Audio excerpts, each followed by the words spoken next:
You know, if I can help Andrew, mazel tov.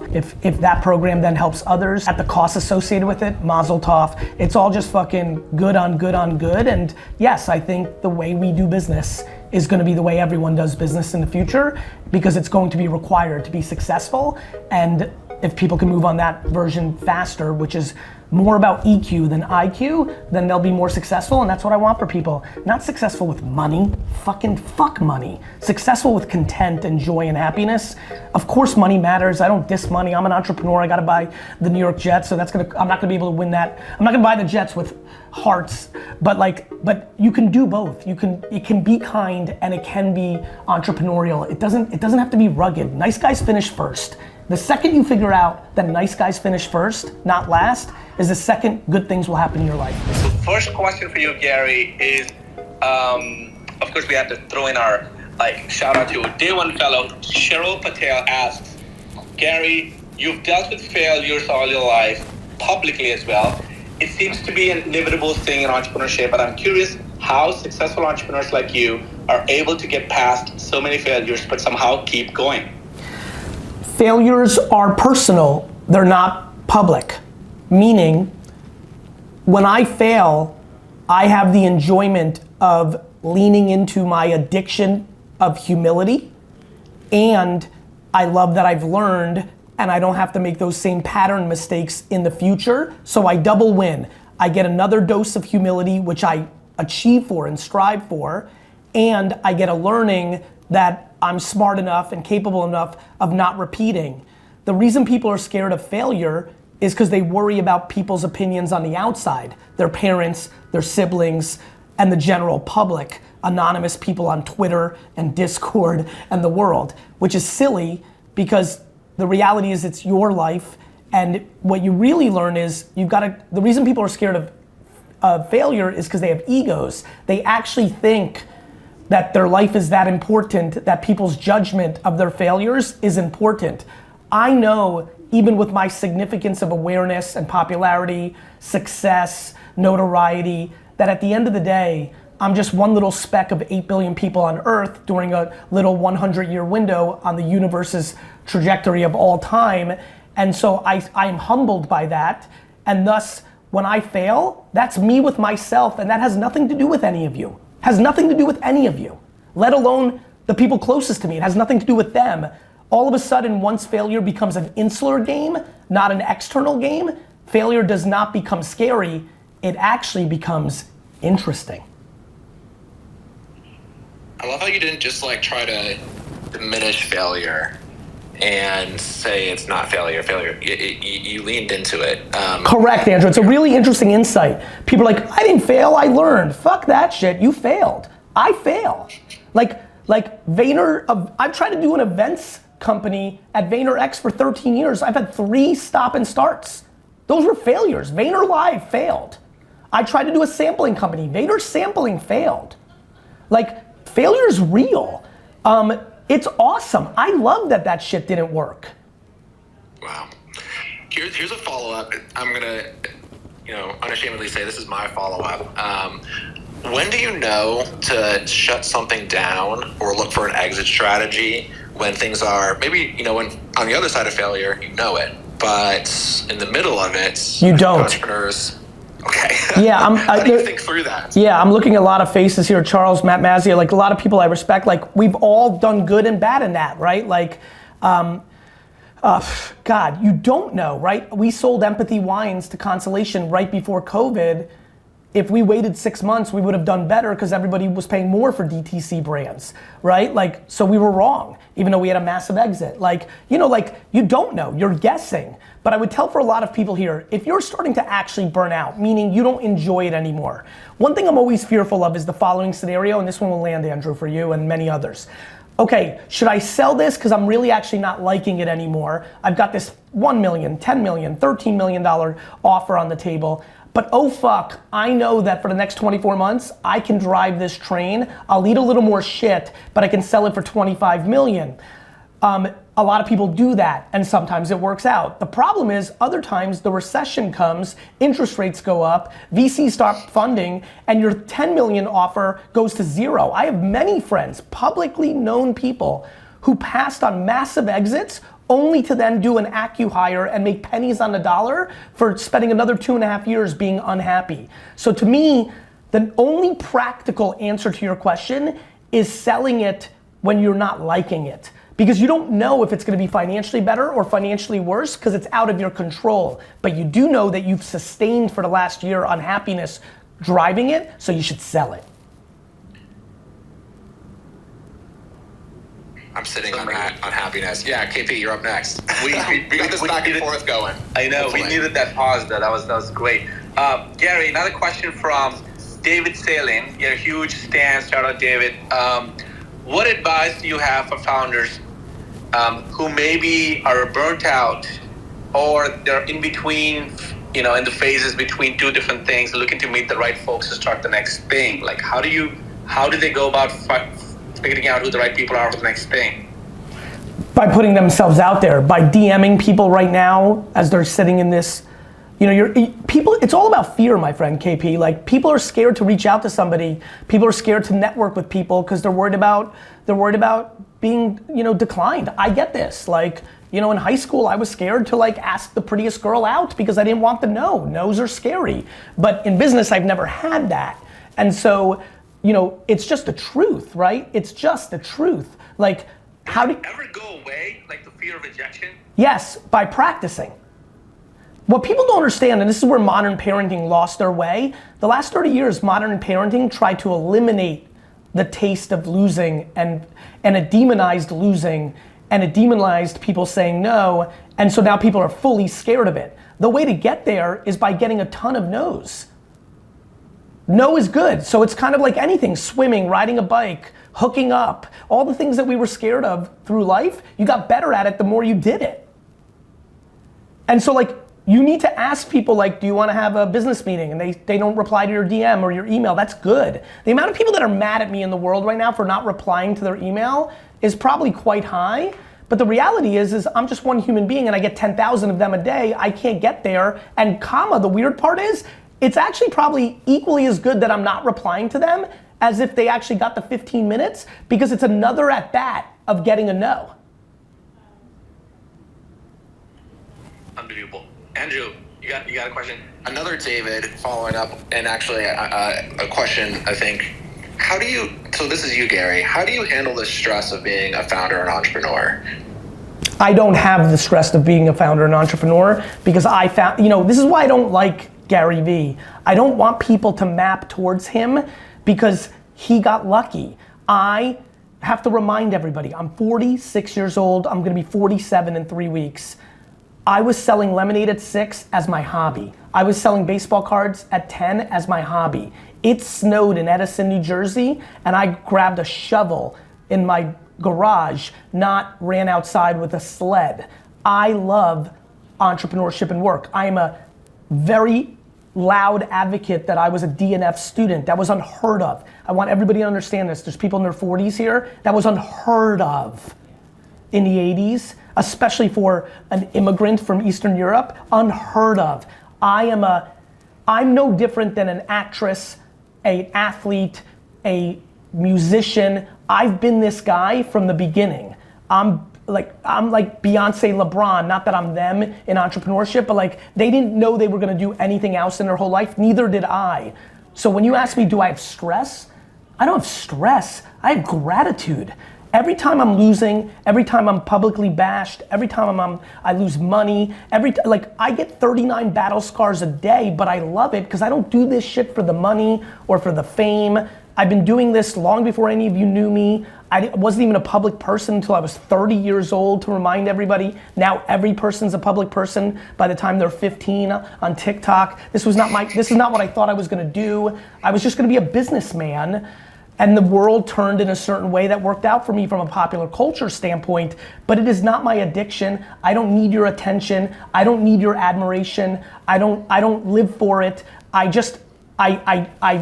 public because I think it's business development strategy, but it is not what I aspire to do. I aspire to be an entrepreneur, so I am doing my life's mission. I feel like I'm a teacher or a guidance counselor or a religious figure. I'm doing my destiny. I'm so fucking happy Do you understand? I love that. I mean, Gary, the guidance counselor thing, I feel like is super overlooked by a lot of people, and it was one of the indirect reasons why we started this founder hotline. You know, to be honest, because we thought a lot of founders could use support and guidance from somebody else, and just like the support system to say, I hear you, I see you. That's like takes them a long way. So you've been doing this for decades, so I appreciate you doing that. Gary, one follow up with you mentioned the age thing, right? And I know a lot of audience here are above 30, above 40, and I'm in circles. I'm 34, Gary, you're 46. I'm in circles where people think 22 is too old. You haven't made it yet. How did you develop a healthy relationship with time, Gary? That's my question. I hung out with 80-year-olds when I was a kid. I gravitated towards grandparents and great-grandparents from a very young age. My best friend when we first came to America, because we were poor and everybody was working, was my great-grandfather. He passed, unfortunately, a year into being in America, but I have always gravitated towards them. And what you learn when you spend time with 80-year-olds, if I could tell anybody anything here, spend time with an 80-year-old that is not your grandparent.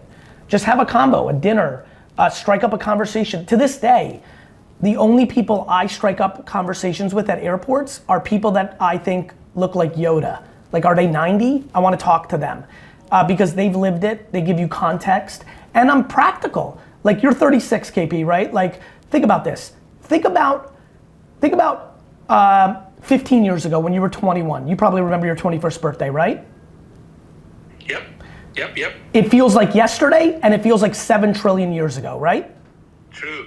Both are true. Right? So if you think about those 15 years, you could think about how much you've accomplished, how much opportunity you had, whether you accomplished it or not, how many reps, how many at-bats, how much time that actually is. Now, what I do is when I'm 36 and I do that 15 thing, then I go, in 15 years I'll be 51. When you hang out with older people, you realize 51's a child.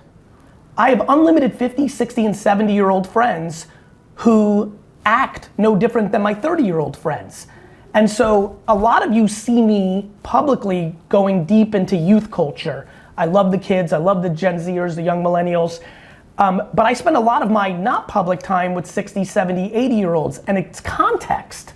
And that context allows me to understand. Brilliant. Andrew.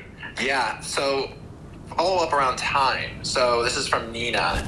How do you prioritize your time? How do you make decisions on you just gave us a little bit of a sense of older versus younger, but how do you just with 1,000 priorities in a day say this is what I'm going to focus on now, today, next? I have 3 full-time admins and 2 chiefs of staff. We have a 1-hour meeting every Thursday to look at the week ahead. We analyze every minute on the minute. The meeting I had right before here was a 15-minute meeting. The meeting before that was a 15-minute meeting. I get a lot done because I believe in 15s. I think everybody in here has 1-hour meetings that are actually 7-minute meetings.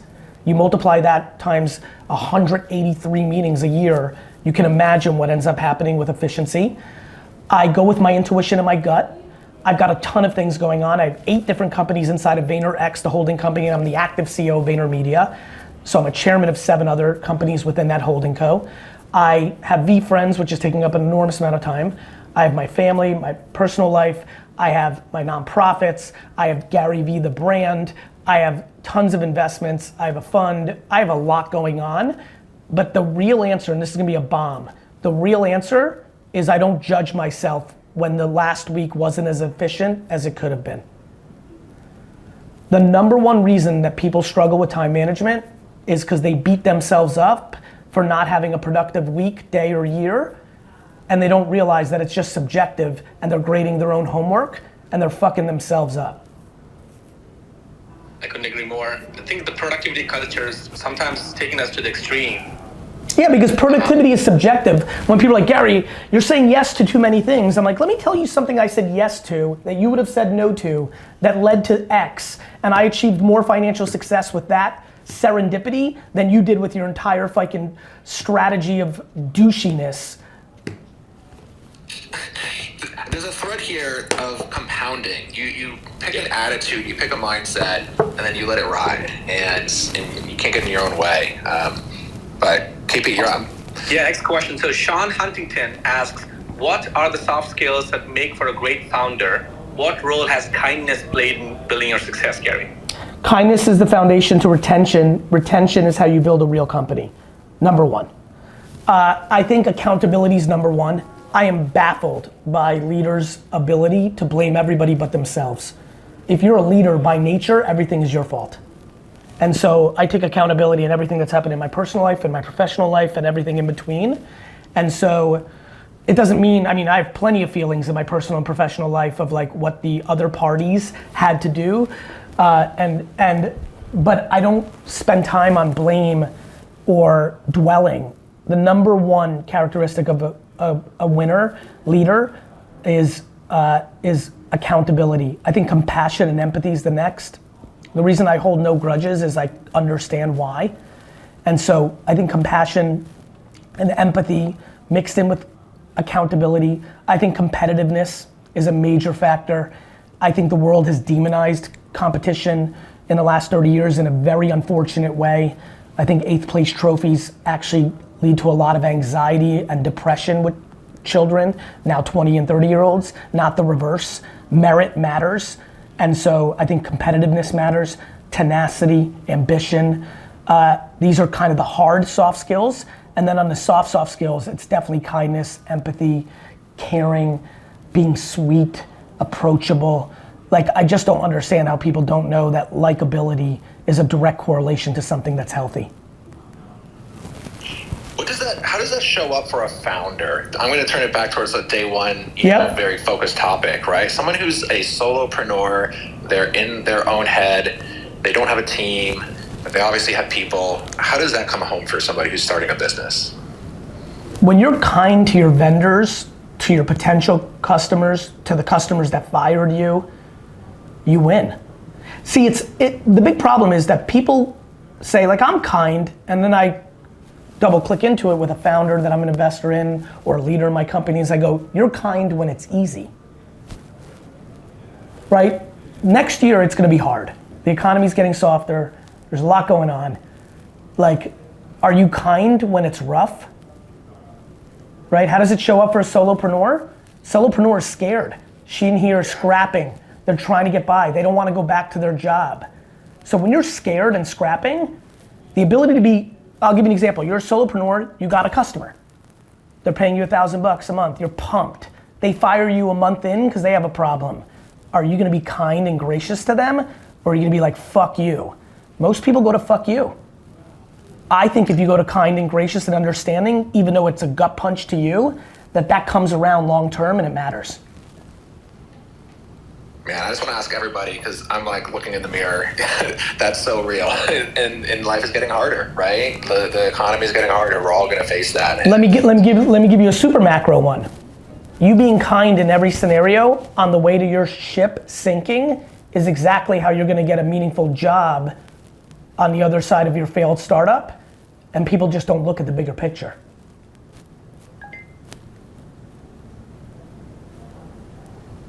I love that long game. I think that's, KP. Yeah, well, I'm just kind of reflecting on it. So I have another question that's a little bit more tactical. So Gary, this is by John Wayman.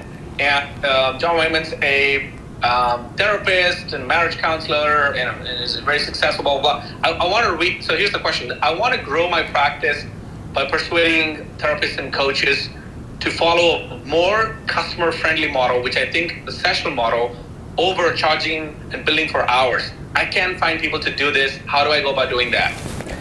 By pounding the narrative into the universe at scale. I couldn't find entrepreneurs that wanted to be empathetic and kind to their VCs, their employees, their vendors.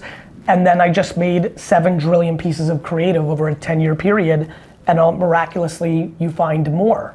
And at first it was dozens, and then it was hundreds, and then it was thousands.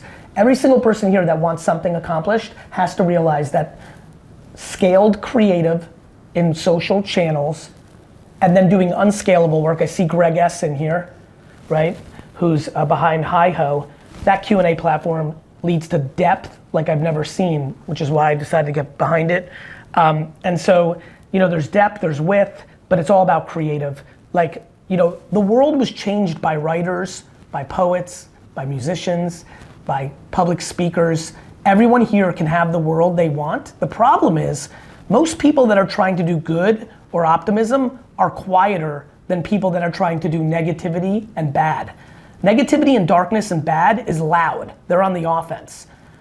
Positivity and happiness is content, thus not pushing themselves to be loud.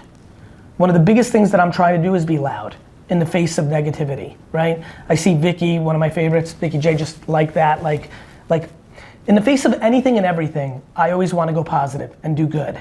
And I'm empathetic to people's feelings, but I'm always going to push positive things because it is positive. Life is complicated. There's a lot of variables. There's a lot of nuances. But positivity in this room needs to be louder. And so if he wants that, the reason he's not finding it is he's not putting it into the universe enough. More creative, more written word, more audio, more video, more jumping into me saying yes to this.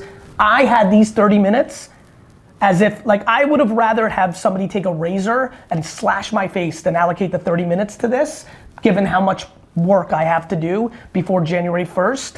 And yet I said yes to this because intuitively I felt that I could leave a positive impact in these 30 minutes to somebody within the 2,000 people that are sitting here right now. And I was like, fuck it. And so it's painful. And after I hang up, I'll be like, fuck, I really probably needed that 30 minutes. But then in 9 months, 16 months, 4 years, somebody here is gonna email me and say, I was listening to Twitter Spaces, you said something about accountability or kindness, and it changed my life, and then all of a sudden it's all fucking pro.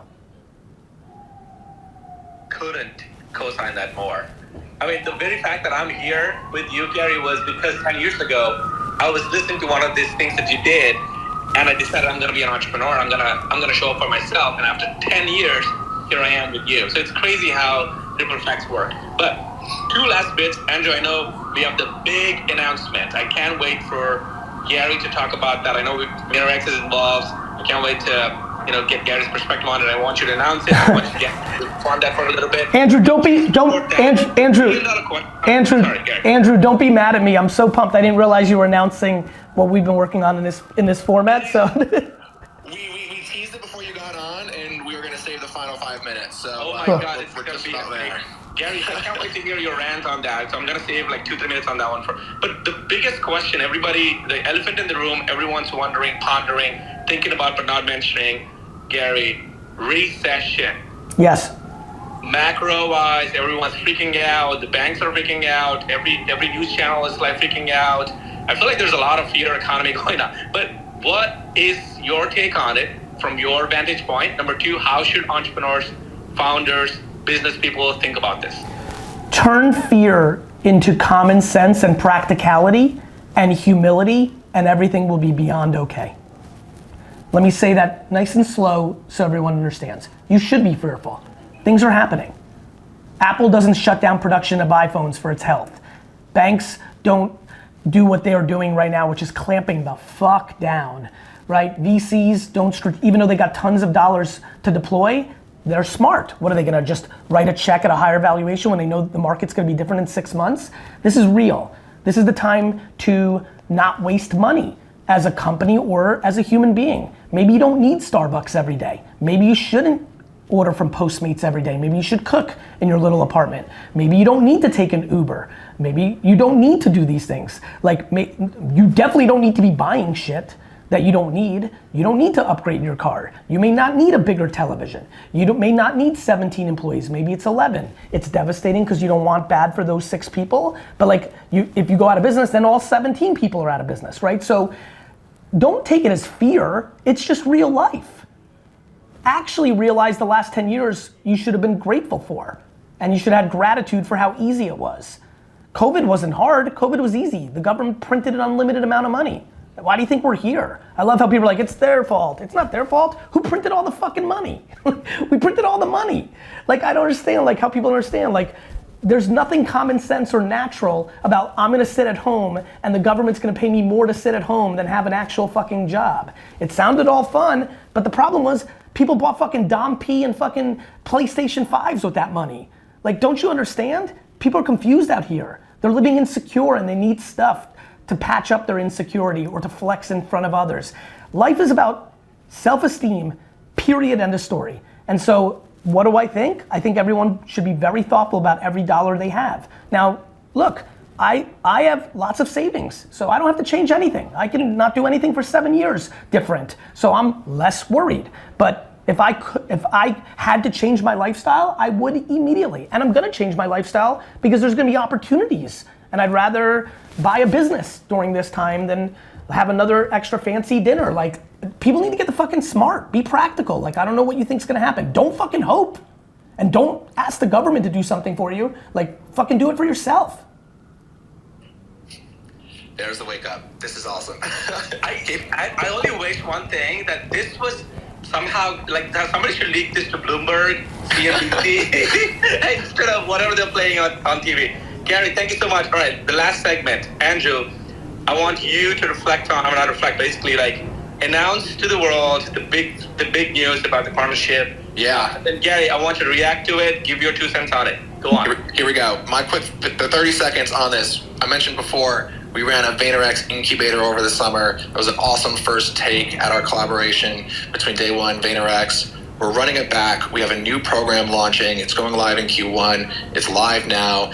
It's a track within the Day One Fellowship that is where you'll get to connect with and learn from the leaders, the operators from within VaynerX. It's called the Leadership and Operations Track. It's a new program where, you know, Gary's and the VaynerX approach to leadership and business are going to get put front and center. So you get the killer combination of a Day One program with the community and the collaboration with your peers, with everything, the learning entrepreneurship from some of the best. And so that's live right now. Gary, before I turn you the mic, because I'm going to let you have the last word. For everyone on this call, we're giving a special announcement launch discount for the first 50 people who sign up. There's a code for 50% off. It's Hotline 50, like the founder Hotline. Hotline 50. That's cool. Go to the site, first 50 people. But no, that was it. That's the infomercial. Wait. What? No, the site that he's referring to is joinday1.com, joindayon.com. Okay, so Andrew, I heard you pitch. Everyone's pumped. Gary, can you pitch the same thing in your words? Look, I love I love Andrew and his co-founder. Like, you know, I invested. I want them to win. The biggest thing I can bring them value is the Vayner operational way, the VaynerX way. I have 30, 40, 50, 100 executives now that have been with me for almost a decade. They love giving back. This is just honestly, what is this? This is karma on top of karma on top of karma. You know, if I can help Andrew, mazel tov. If that program then helps others at the cost associated with it, mazel tov. It's all just fucking good on good on good. And yes, I think the way we do business is gonna be the way everyone does business in the future, because it's going to be required to be successful. And if people can move on that version faster, which is more about EQ than IQ, then they'll be more successful, and that's what I want for people. Not successful with money, fucking fuck money. Successful with content and joy and happiness. Of course money matters, I don't diss money. I'm an entrepreneur, I gotta buy the New York Jets, so I'm not gonna be able to win that. I'm not gonna buy the Jets with hearts, but you can do both. It can be kind and it can be entrepreneurial. It doesn't have to be rugged. Nice guys finish first. The second you figure out that nice guys finish first, not last, is the second good things will happen in your life. I have to run, I'm 2 minutes late for something else. Love you, hit me up on Twitter right now. I'm gonna be reading it because the meeting I'm in, to see what you most took away from this meeting. Love you, see you, bye.